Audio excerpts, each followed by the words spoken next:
It'll be the Heat off the tip. Now LeBron. Wade outside. Sessions against Chalmers. Shot clock at 6. LeBron against Gasol. And that one's good by LeBron.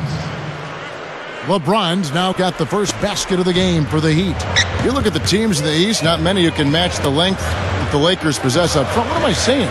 There are a few teams in the entire league that can match that kind of length, Steve. Yeah, the Twin Towers, Bynum and Gasol, really the Lakers' trump card.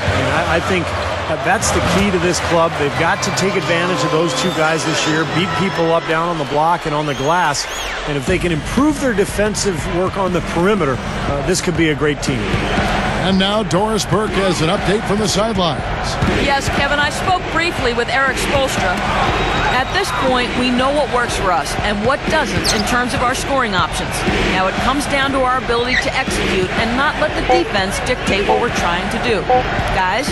Wonderful stuff, Doris. Thanks. The early game plan, Clark, centered around their offense, it sounds like. Yeah, and I think that's fine as long as they don't sacrifice anything from an effort standpoint at the defensive end. Yeah, exactly. And I like the strategy, guys, because when you get off to a good start offensively, you feel good about yourselves, and generally that energy carries over to the defensive end as well.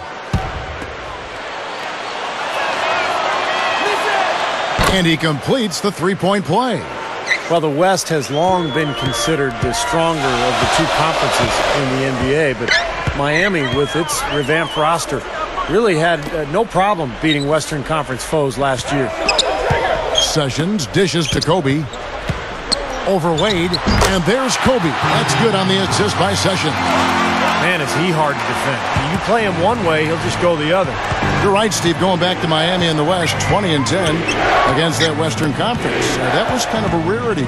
Yeah, Kevin, and if you compare their numbers against the West versus the East, the Heat had a much easier time putting up points against the Western Conference opponents.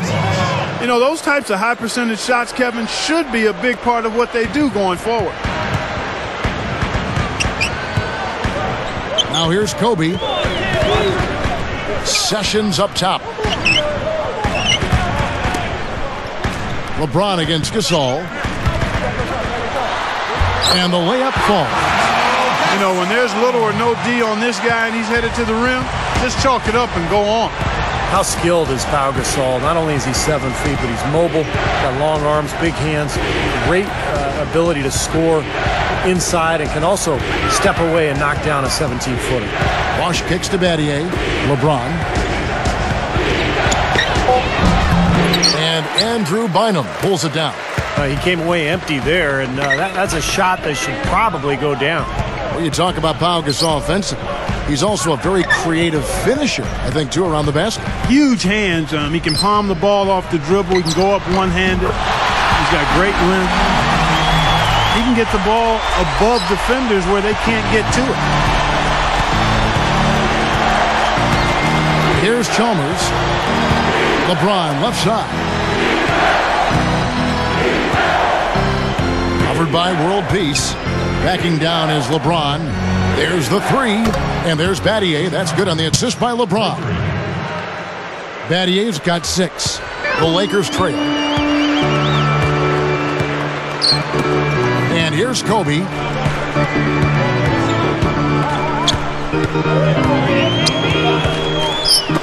And Bynum backing in. Unloads. That's good. And it's Kobe with the assist. And this game is tied up now. Here's LeBron. When the Heat struggled early on last season, Eric Spoelstra was unfairly thrown on the hot seat. He kept his cool, though, very impressively, and the Heat turned their season around and the talk quieted down. That's a credit to Spoelstra. 6 on the shot clock. Chalmers best away. Over Kobe. The shot no good. Back to Spoelstra of Miami. Clark, with the way the Heat finished, you have to think things will change. I know, Steve, you were very impressed with the way he managed that team in the postseason. Yeah, I thought Eric Spoelstra was great. Now, a lot of people are focusing on the final series when Rick Carlisle stole the show, but to be fair to Spoelstra, he inherited a very difficult situation with a lot of talent but huge expectations. And I think Miami had a solid year, a very good year. The question now is, can they get back to the finals and finish the job? Lays it in off a pretty alley-oop. We're now all tied up at 12. There's a pretty play. The feathery lob pass in there, nicely done. That's exactly what he did. Laid it up there beautifully. Had no mistakes on either end, and a great touch on that layup. Just over 7 minutes left to play in the first.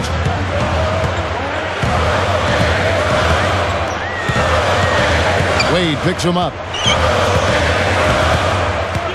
Kobe dishes to Sessions. Defended by Chalmers. With the clock winding down. Good on the jump shot. Sessions got his second bucket. He shouldn't be afraid to take that shot more often. He's solid from there. T-Wade on the wing. Guarded by Kobe. Bosch inside. Bynum on him. No good from Bosch. He's got a nice touch on that shot normally, but good defense there clogging the lane. He kicks to World Peace. Bynum down low. He's guarded by Battier. Kobe against Wade. The shot by Kobe, no good. Miami trailer. LeBron kicks to Chalmers. Back to LeBron. Guarded now by Andrew Bynum. Shot off a pick. And LeBron James gets it to go. Nice teamwork there. The pick freeing up his teammate. So timeout called here, the first for Los Angeles. And LeBron's numbers last season really slipped in the early part of the year as he tried to adapt to his new teammates and his new surroundings. But as the season went on, he became more and more effective. And that was one of the reasons he ended up with a career high in field goal percentage, right around 51% from the floor.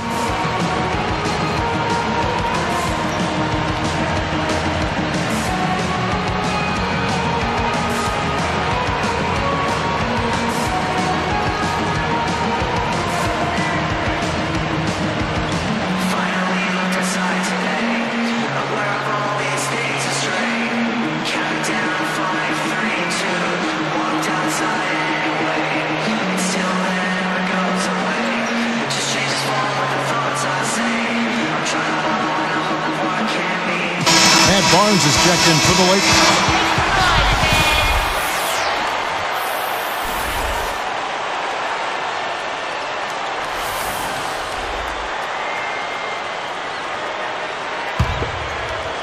Here's Sessions. Going back to what Steve was talking about with LeBron, if he's being more efficient, Clark, with the ball, I don't think he is too concerned with his numbers, with his totals. Kevin, that's one of the beauties of LeBron James' game to me. He's interested in playing the game of basketball at the highest level. If that means giving it to another player who's open, he's fine with that. If that means taking shots, he's fine with that. I love the fact that he's comfortable in who he is and is not worried about what other people think he should be doing. He feeds it to Chalmers.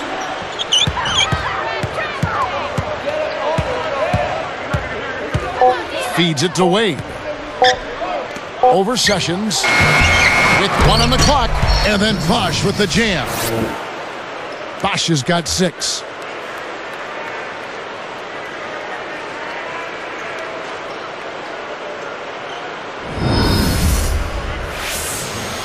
Here's Kobe. Under 5 minutes left in the first quarter. And again, no good by the Lakers. Chalmers with it. Wade outside. Picked up by Kobe. And there's the 3-second violation. Udonis Haslem. He's checked in for Miami.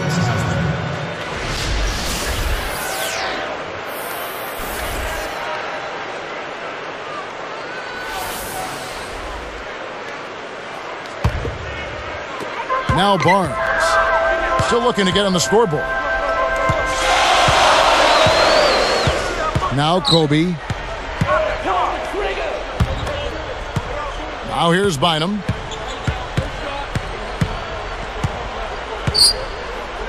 Down to 5 on the shot clock. Here's Sessions. And he banks in the layup. Sessions got 6. Boy, they are really getting chewed up inside here. I mean, that's 8 of the last 10 points they've given up inside, in the paint. Yeah, and the paint should be sacred ground for a defense. I mean, you can't let anybody just trot in there and get an easy bucket. He's so graceful around the rim. Sometimes you forget how strong he is. You got to wonder, has Miami set off a bit of an arms race in regards to talent with what they were able to pull off last year? Are other teams going to look to stack stars just to try to keep up? The baseline J. Rebound by the Heat. LeBron's now got 3 rebounds so far in the game. Fires from deep. And again, Miami with the triple. Mark, you brought up the stars wanting to play with each other. You know, Steve, it seems like that is the trend now in the NBA. Well, I think every player wants to play with great players. And it's all circumstantial, really. If you're a free agent and there's a team with cap room and you've got a partner who you want to play with and you can work it all out like Miami did, then that's great. But I think those circumstances are going to be few and far between. The shot by Kobe, no good. Terrific defense at the rim. They got right in his path.